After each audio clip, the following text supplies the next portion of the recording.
Get that crippled beggar away from my mother's portrait before the donors arrive. Choose, Maren, him or this family. She looked at my face the way a person looks at something they have spent years trying not to remember. You should have stayed gone, my uncle smiled. Security, remove him. For one heartbeat, nobody breathed. Not the guards walking toward me, not Vaughn, not Maren, and certainly not me. Because the judge was right. That seal should not exist. My mother's magnolia ring went into the ground with her years ago. Everyone believed that. Even I believed that until recently. 2 security guards took the handles of my wheelchair. I didn't fight them. I couldn't. If I stood up out of that chair, if I raised my voice, if I let them see who I really was, everything I had spent months building would die right there on that marble floor. So I let them drag me backward past the portrait of my mother, past the Champagne Towers, past hundreds of Atlanta's richest people, pretending not to look. I came for what your mother left behind, I said to Vaughn as they wheeled me past him. His smile never moved. She was my sister, he said softly, so only I could hear. Not your shield. Behind us, the old judge, Emerson Crow, retired from the county bench, bent down and picked up the piece of wax that had cracked off the envelope. This impression was made with Cordelia's private ring, he said to no one and everyone. I witnessed her use it once in a sealed proceeding. Vaughn crossed the lobby in 4 steps. Emerson, please. The man is disturbed.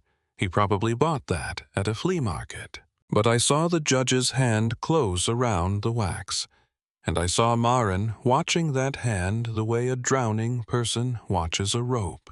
Then she did something that cut deeper than the tearing. She turned to the donors and said, calm and clear, I'm sorry, everyone.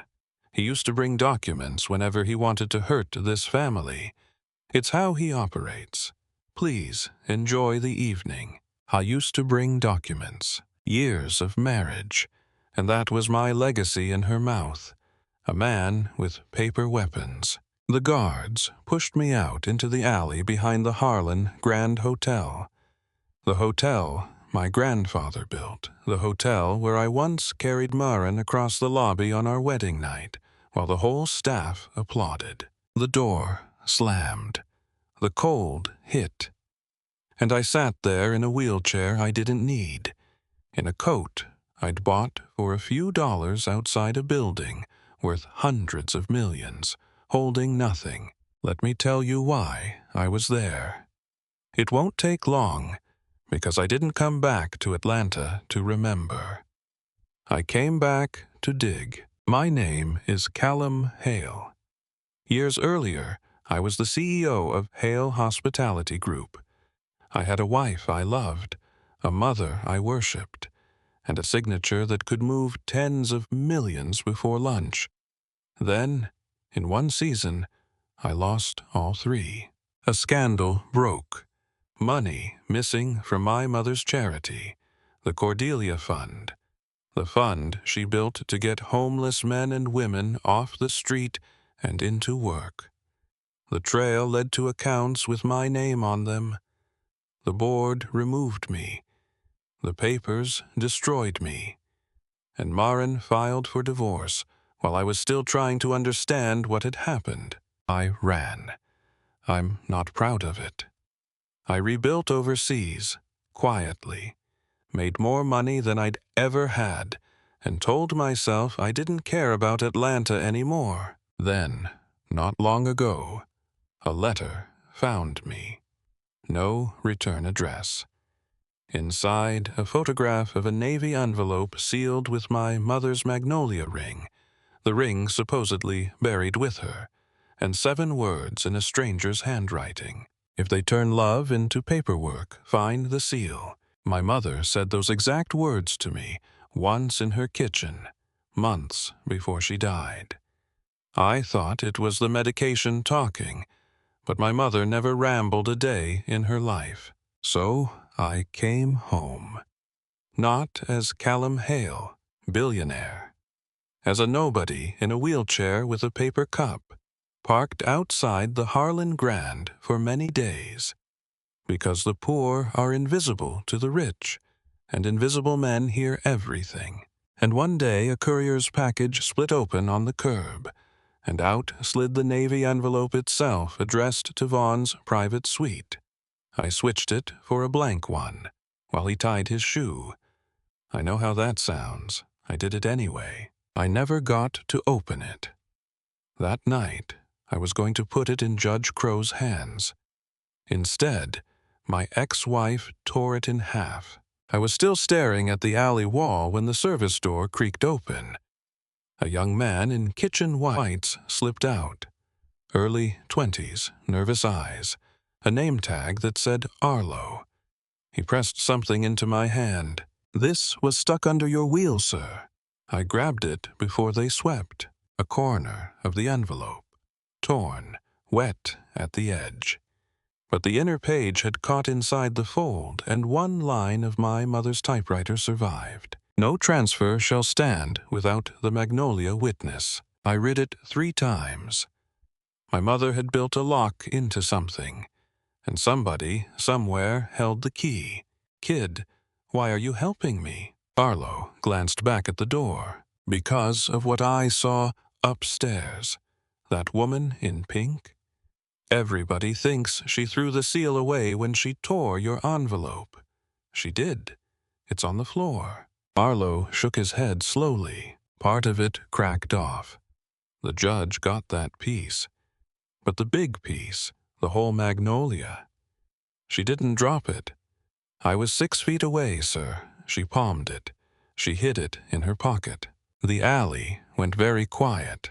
My ex-wife had just destroyed my evidence in front of hundreds of witnesses. And then she had hidden the most important piece of it against her own heart. Why? I didn't sleep that night. That evening had only been the opening reception. The following evening was the donor dinner, and the third night was the Cordelia Hale Legacy Gala itself, where Vaughn would announce his Harlan Grand Expansion. And if my instincts were right, bury my mother's fund inside it forever. In the time remaining, 3 questions. What was in the envelope? Who was the Magnolia witness? And why did Marin hide that seal?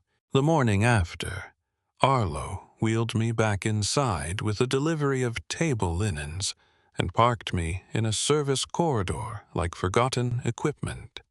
That's the terrible gift of the disguise I'd chosen. A man in a worn coat and a wheelchair sitting still is furniture to powerful people. They don't lower their voices around furniture. That's how I heard them, Vaughn and Marin, 20 feet away behind a linen cart. "You did the right thing last night," Vaughn was saying in that warm, reasonable voice he used on frightened people. "You protected yourself." "I humiliated a man in a wheelchair, Vaughn. You humiliated a fraud. Listen to me. If that envelope had reached Emerson Crow, your divorce gets reopened. The settlement, the statements you signed, all of it dragged back into the light. Is that what you want?" Silence. "I didn't think so," he said gently. "Tonight, stay close to me. And if that man appears again, you don't speak to him. You come find me." Their footsteps faded, and I sat in the dark with my pulse hammering. Your divorce gets reopened. Why would my mother's envelope threaten my divorce? 2 different wounds, 2 different years. Unless, and the thought went through me like cold water, they had never been different at all. Unless the scandal, the divorce, and the fund were one machine built by one man.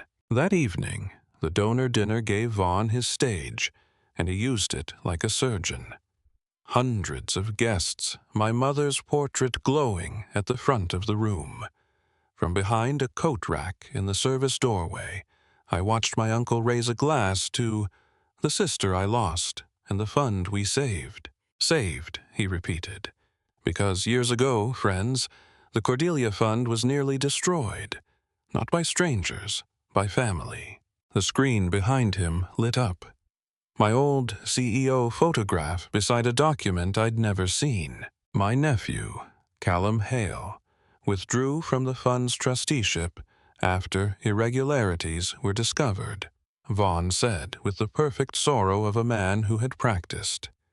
This is his signed renunciation. His choice. He surrendered his rights, and he vanished. Some of you saw a disturbed man in the lobby last night. That is what became of him. Heads shook. Someone murmured, "Poor Cordelia." I gripped my wheels so hard my knuckles ached, because I had never signed a renunciation. Never. And yet there it was, 10 feet tall, my own handwriting looping across the page. Callum E. Hale.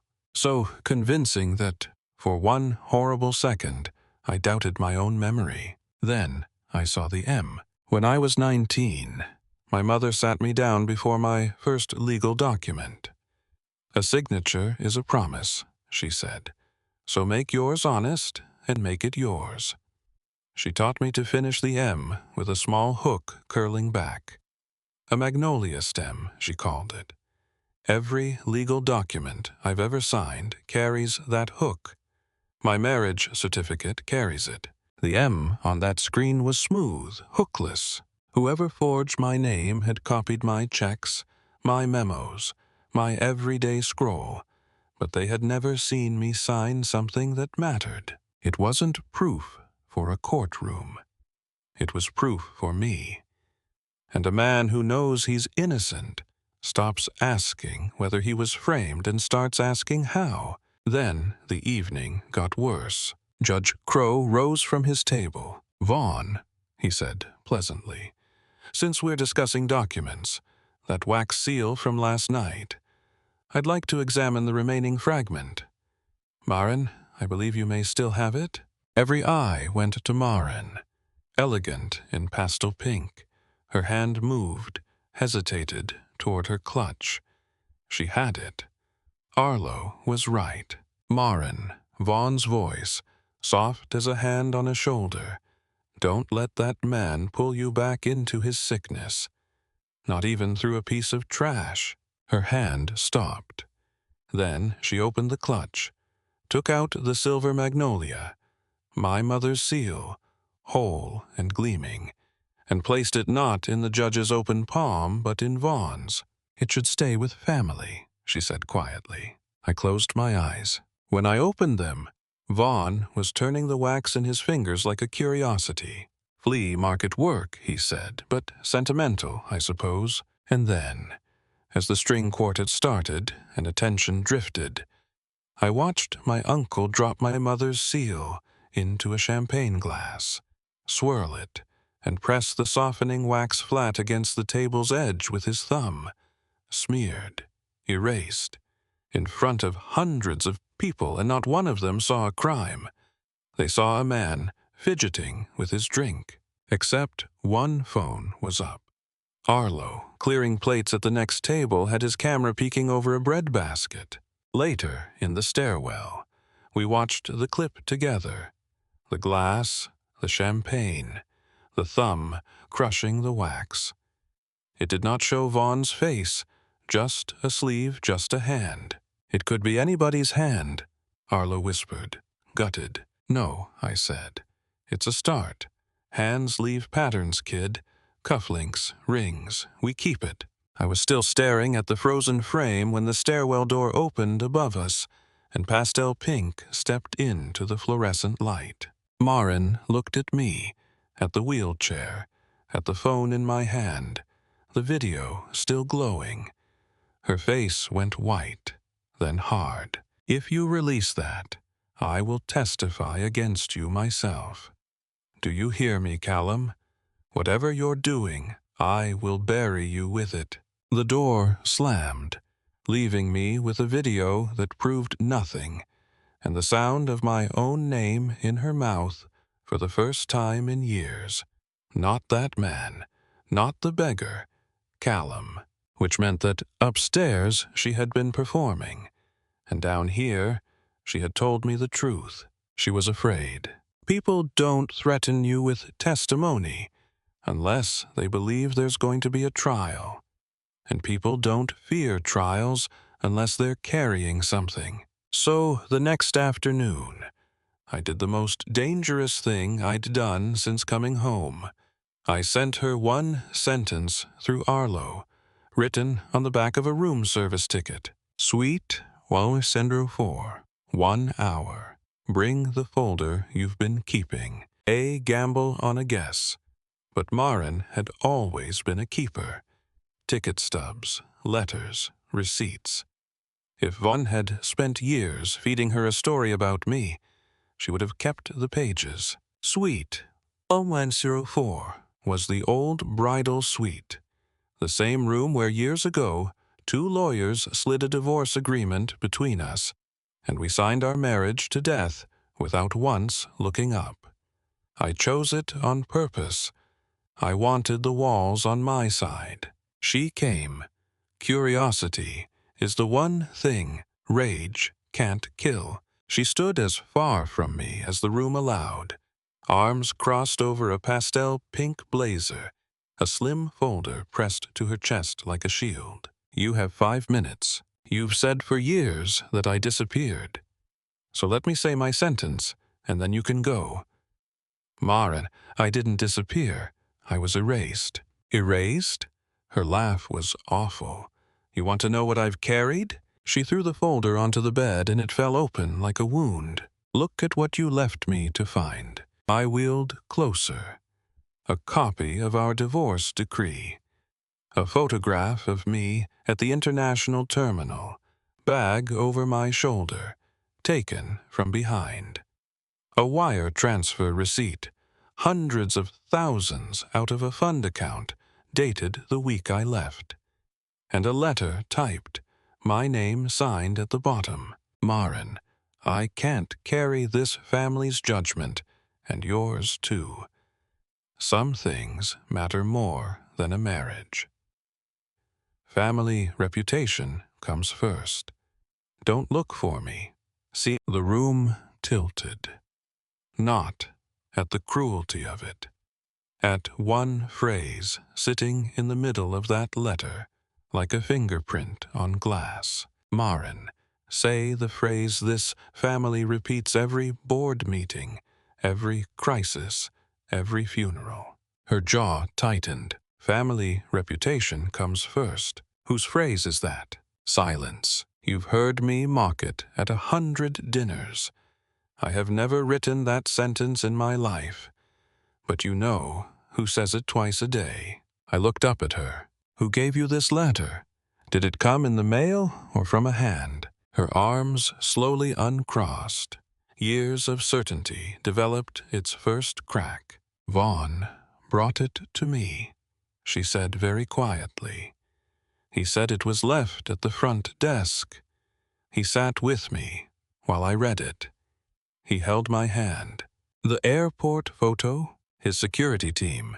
He said they tried to stop you. And the wire transfer? She didn't answer.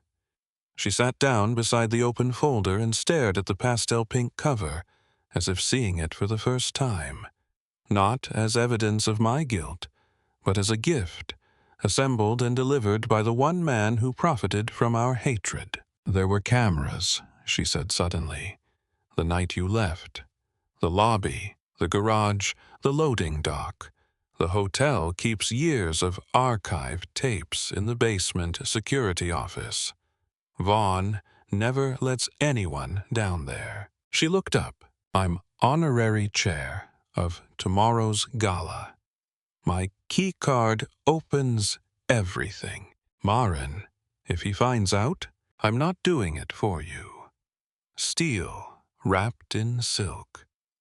If that letter is a lie, then I spent years being someone's weapon. I want to know whose.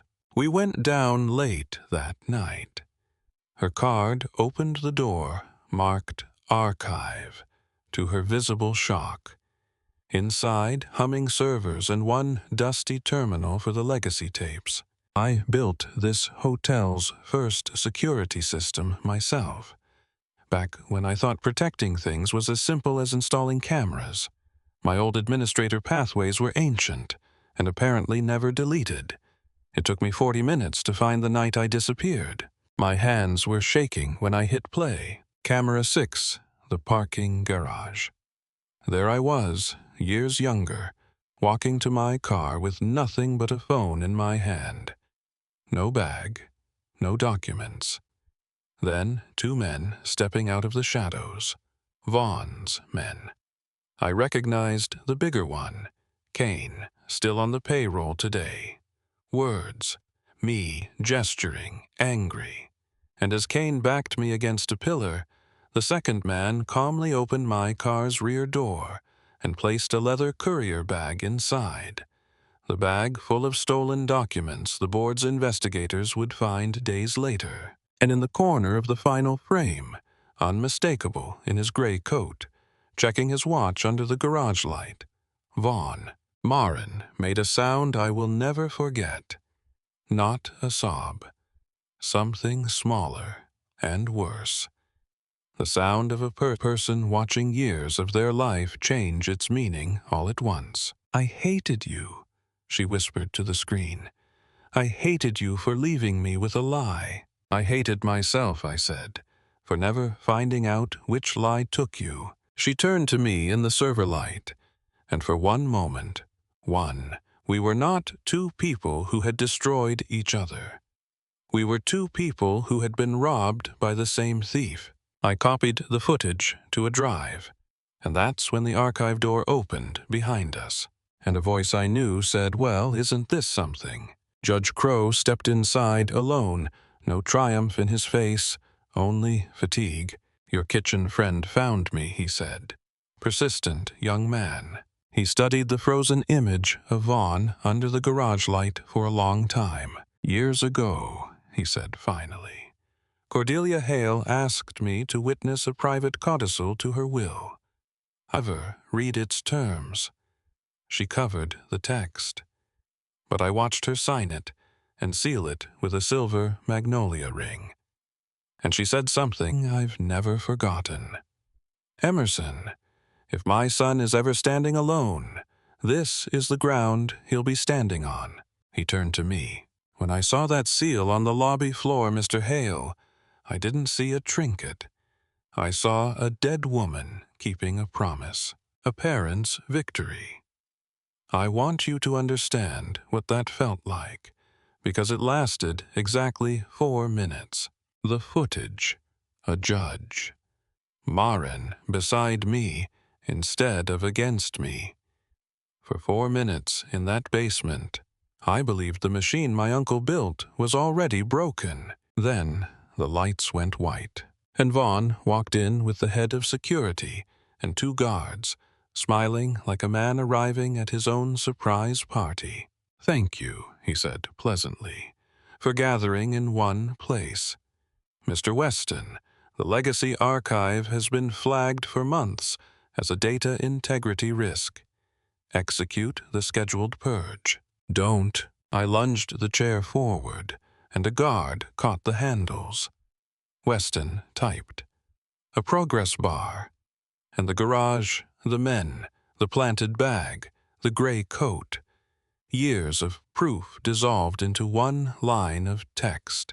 "Purge complete." "The drive," Vaughn said, and Kane took it from my coat before I could move. It went into Vaughn's pocket like a tip. "Now." He produced a folded document with the calm of a maitre d', presenting a menu. A standing order barring Callum Hale from all Hale properties, following his threats against this family. He is currently trespassing. Mr. Weston, hold him for the police. Vaughn. Marin stepped in front of my chair. "I brought him down here. My card, my authority." He looked at her almost tenderly. "Careful, Marin. Your signature is on every page of that divorce packet. If his story rises from the dead, dear, yours drowns with it. And Emerson, you're a respected man, describing a seal you saw once, years ago, with no document, no wax, no witnesses. Go home. Don't end a fine career as a footnote in a madman's fantasy. They walked Judge Crow out. They walked Marin out. She looked back at me twice, and then Vaughn crouched in front of my wheelchair, so close I could smell the champagne, and gave me the sentence I will hear for the rest of my life. You should have stayed in that chair, nephew.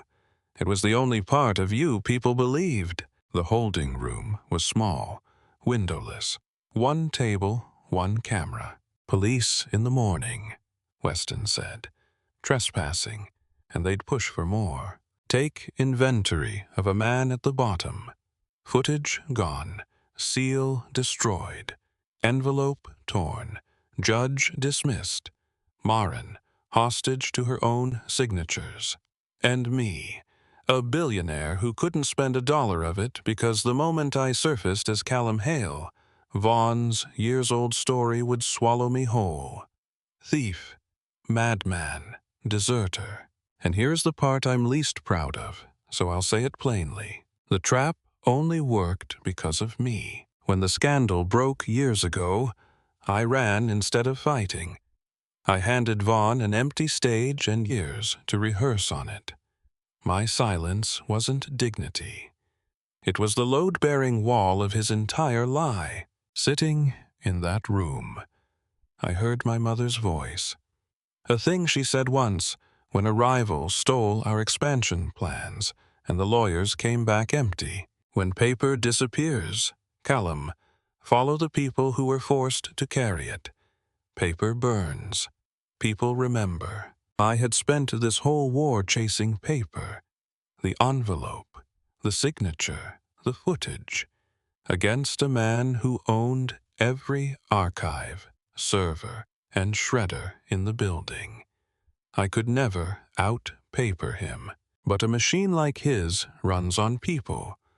Couriers, cleaners, clerks, people made to carry things and forget things, people he stepped on precisely because he believed they didn't count. New objective. Not proving I was innocent. Protecting what my mother built before it vanished at the gala. New method. No more documents. Witnesses. The door cracked open near dawn. Arlo, with a mop bucket and a stolen key. They fired me an hour ago, he said, almost cheerfully. Camera in here loops old footage. Your uncle's cheap where it doesn't show. 10 minutes, maybe. Then his face went serious. Sir, there's something I never told you. My mama cleaned house for Miss Cordelia for 15 years before she passed. She told me a Navy envelope came to our apartment once, from Miss Cordelia for safekeeping. 2 days later, Mr. Vaughn's men took it back, and Mama cried for a week about a broken promise. But she said Miss Cordelia was too smart to trust one hiding place. If anything ever happened, one person would know the rest. A seamstress did all Miss Cordelia's alterations, and the wedding dresses too. The wedding dresses too. Her name, Arlo, Mrs. Elise Voss, still over on Cascade Road. 10 minutes. I used 2 of them on Arlo's cell, not calling a lawyer. Vaughn would have the lawyers watched. I called the after-hours line of Harbor Trust, the independent fiduciary. My mother had forced on the Cordelia Fund over Vaughn's loud objections, back when he was merely ambitious instead of dangerous. This is Callum Hale.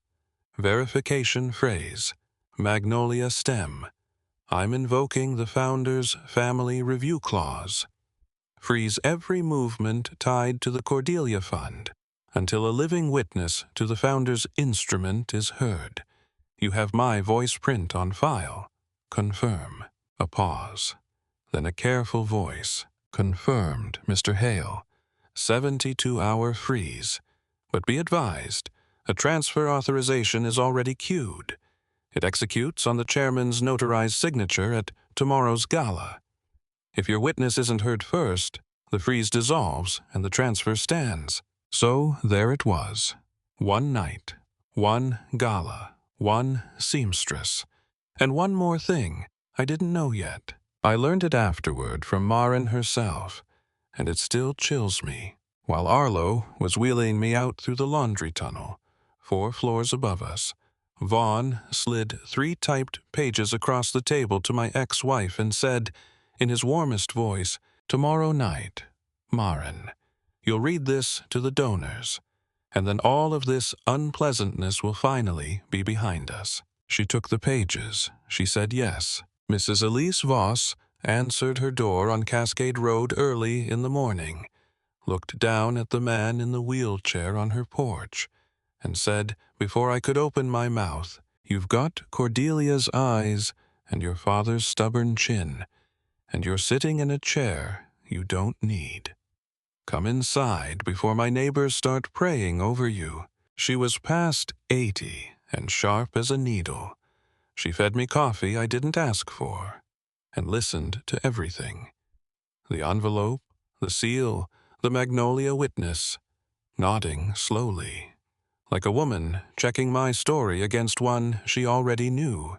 "Your mother came to me the spring before she passed," she said at last.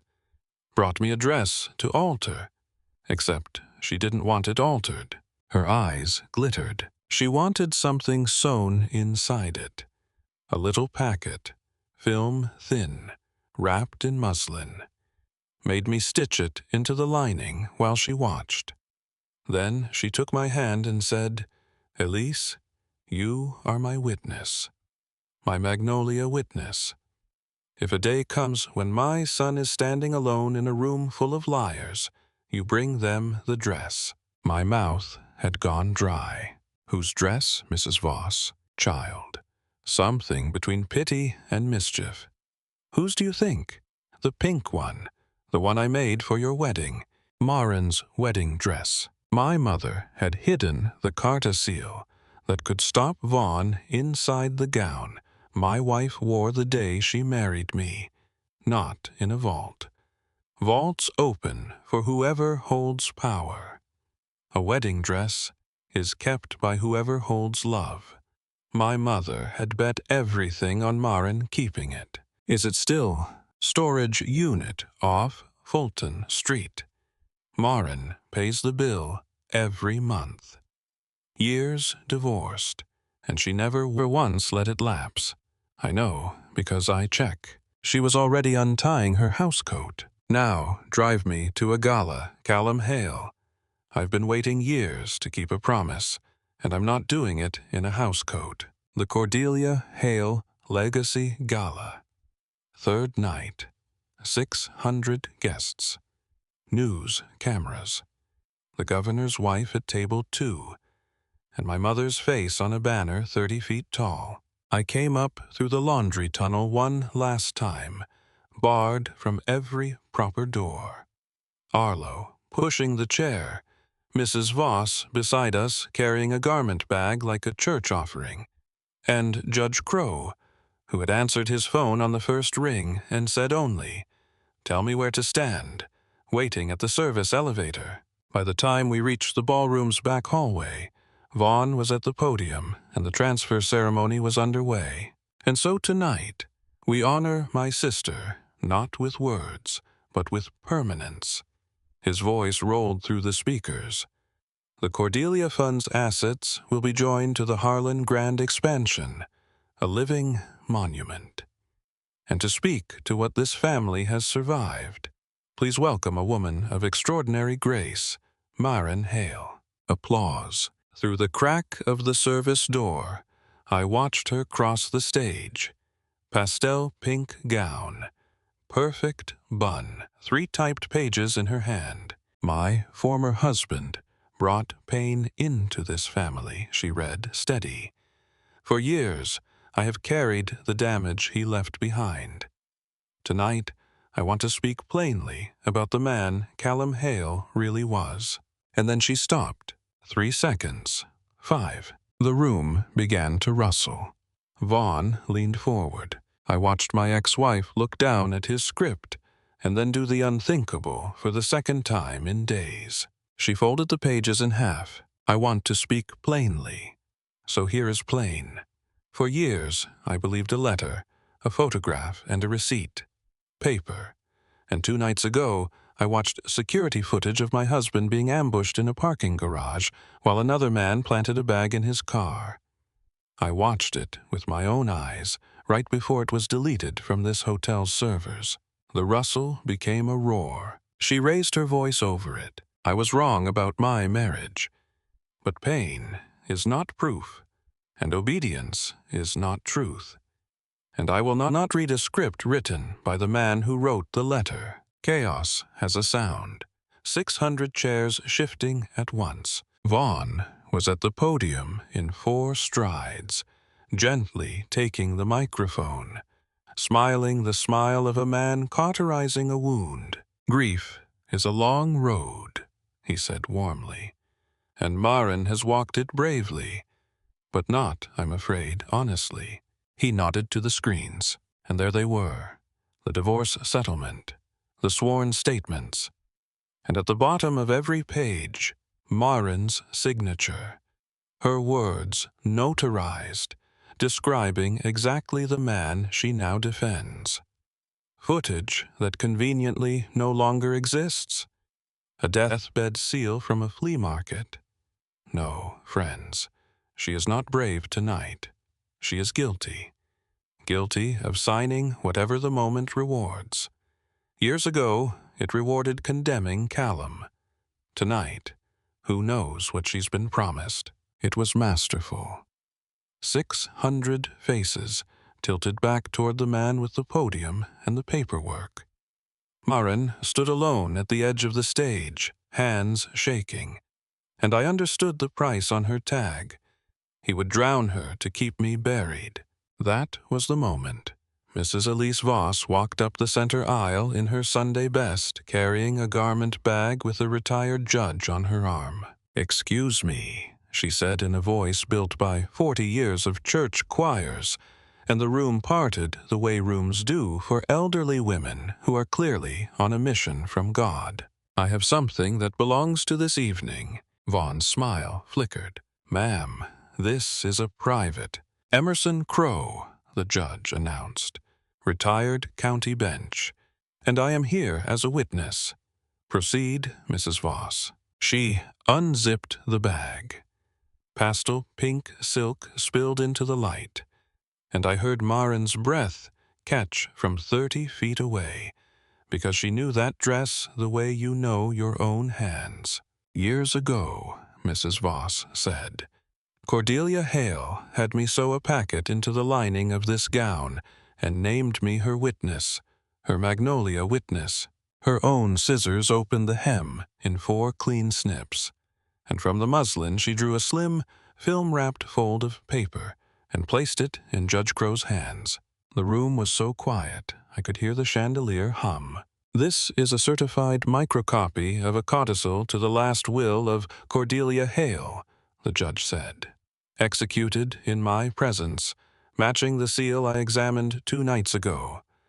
The operative line: no transfer of the Cordelia Fund shall stand without the consent of my son, given freely before the Magnolia witness, and no renunciation bearing his name shall be honored unless witnessed by her." He lowered the page. "Mrs. Voss, in all these years, has Callum Hale ever signed a renunciation in your presence?" "No, sir, he has not." "Then, the renunciation this family has relied upon," Judge Crow said into the microphone, into the cameras, "is void on its face, and someone should be asking who manufactured it." Every head turned to Vaughn, and Vaughn, give him this. He was brilliant to the very last. Found the counterattack in half a second. "Then produce him," he said. "Produce Callum Hale. Because the only Callum anyone here has seen is a raving man in a wheelchair. A beggar we removed from this lobby for the guests' safety. Is that your heir?" He spread his arms to the room. "Bring him out. Let Atlanta see what's left." He meant it as a killing blow. He was offering the crowd a choice between a chairman in a tuxedo and a madman in a chair. And so the moment arrived, the one I had dreaded since the night I put on that cheap coat, because he was right about one thing. I had a debt in that room, and it wasn't to him. I pushed open the service door and rolled myself down the center aisle, past the gasps, past the phones rising like periscopes, all the way to the foot of the stage. Maren looked down at me. Vaughn looked down at me. 600 people held their breath, and I stood up, not fast, not triumphant. I rose out of that wheelchair the way you rise to face a sentence, and I heard the crowd's shock break over me, some of it wonder, and some of it rightly anger. "My name is Callum Hale," I said. "Cordelia Hale was my mother, and before I say one word about my uncle, I owe this room a harder sentence. I am not disabled. For weeks, I sat outside this hotel wearing a pain that was never mine, because every door with my name on it had been locked by lies. And the only people this family cannot see are the ones it steps over. That was wrong of me. There are men and women in that chair for life, and I borrowed their invisibility like a coat. I will answer for it publicly and with more than words." The room shifted, not to my side, but it listened. "But hear the order of things," I said, facing my uncle at my full height for the first time in years. "I will answer for the disguise. Vaughn will answer for the theft." "Theft?" Vaughn laughed, but I heard it now. The fray in the wire. "Years ago, the money trail led to you, nephew. The money trail was built by the same hands that forged my renunciation. The renunciation my mother's codicil just voided. And here's what you didn't know while you were purging servers, uncle.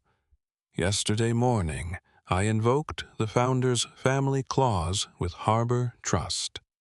Every dollar of the Cordelia Fund is frozen, pending the testimony of a living witness to my mother's instrument." I gestured to Mrs. Voss. "She's living. She's witnessed. Your transfer is dead." And that was the sentence that finally broke Vaughn Hale. Not the codicil, not the judge. This. I hadn't beaten his paperwork with better paperwork. I'd beaten it with a seamstress, a kitchen porter, and a promise sewn into a dress. Outmaneuvered by the very people he'd spent his life not seeing. The mask didn't slip. It shattered. "You want to talk about your mother's instrument?" He was still holding the microphone. "That's the detail. History will keep." The microphone was live, and he had forgotten it existed. "I built this family while Cordelia wasted millions on people who could never pay us back. Beggars, addicts, charity cases. I watched her pour our inheritance into human wreckage and get called a saint for it, while I did the work. That fund was always going to be mine. It should have always been mine. Silence. The kind of silence that has a verdict in it." Vaughn lowered the microphone and looked out at donors who had given to that fund, at board members already reaching for their phones, at the governor's wife rising from the table too and walking out. And I watched him understand in real time that I had not destroyed him tonight. He had introduced himself. Maren, he tried. One last hand reaching for one last weapon. Tell them who Callum really was as a husband, and my ex-wife step it to the front of the stage in my mother's favorite color, and made her final public choice. I was not perfect. He vanished when I needed answers, and I punished him with years of silence, and we will be answering to each other for a long time. But I will not let the man who broke us stand there and pretend he protected me." She looked at Vaughn the way you look at a stain. "You didn't protect me. You used me. I was the proof in your story. I'm done being evidence. Judge Crow's voice closed the night like a gavel. The transfer suspended. The board's emergency session called. Harbor Trust's freeze extended pending forensic review. And his words, referrals to authorities whose jurisdiction, unlike mine, has not expired. Security walked toward the stage, and for the first time in years, they were not walking toward me. I found Marin at the edge of it all, beneath my mother's banner. I wanted you to choose me, I said quietly. Years ago. Tonight, I wanted it to be me. She was quiet a moment, and then she gave me the most honest sentence of our whole marriage. I had to choose the truth first. Ask me again after it's finished choosing. Weeks later, on a bright, cold morning, Cordelia House reopened its doors on the west side of Atlanta. No ribbon cutting, no press release. My mother never issued one in her life. Just coffee, folding chairs, 41 people who needed a place to start over, and a sign above the door in her own handwriting, enlarged from an old letter. Everybody is somebody's Cordelia. Vaughn's fall required very little of me, which is exactly how my mother would have wanted it. The forensic review found the forged renunciation, the planted bag, the ghost accounts. His whole machine documented, gear by gear, mostly through the testimony of the people forced to operate it. Couriers, clerks, Weston, who traded everything he knew the moment the board suspended his boss. Paper burns. People remember. The Harlan Grand has an interim chairman now, and it isn't me. I took one board seat, one vote, and the trusteeship of my mother's fund. The only chair in that building I ever actually wanted. As for the disguise, I kept my word and answered for it publicly at Cordelia House's first community meeting, in a room that included wheelchair users with every right to their anger. Some gave it to me straight, and I sat there and took it, because that's what answering means. The fund's new advisory board is made entirely of people who once needed its services. They approve my ideas, or they kill them. Recently, they killed 2. It was the proudest I felt in years. Barlow runs intake at Cordelia House now, and is loudly convinced he deserves a statue.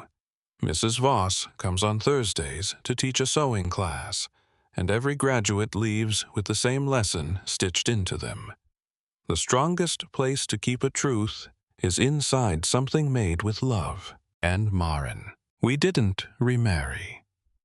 The easy ending would be a wedding, and my mother raised me to distrust easy endings. What we did was harder. 1 dinner a week. No lawyers, no scripts.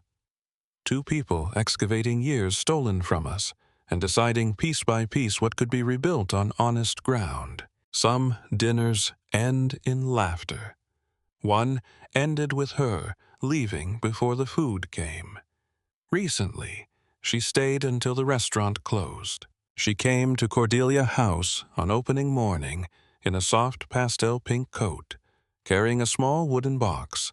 Inside, on a fold of muslin, lay the broken piece of my mother's silver seal, the magnolia Marin had palmed off the lobby floor that first terrible night.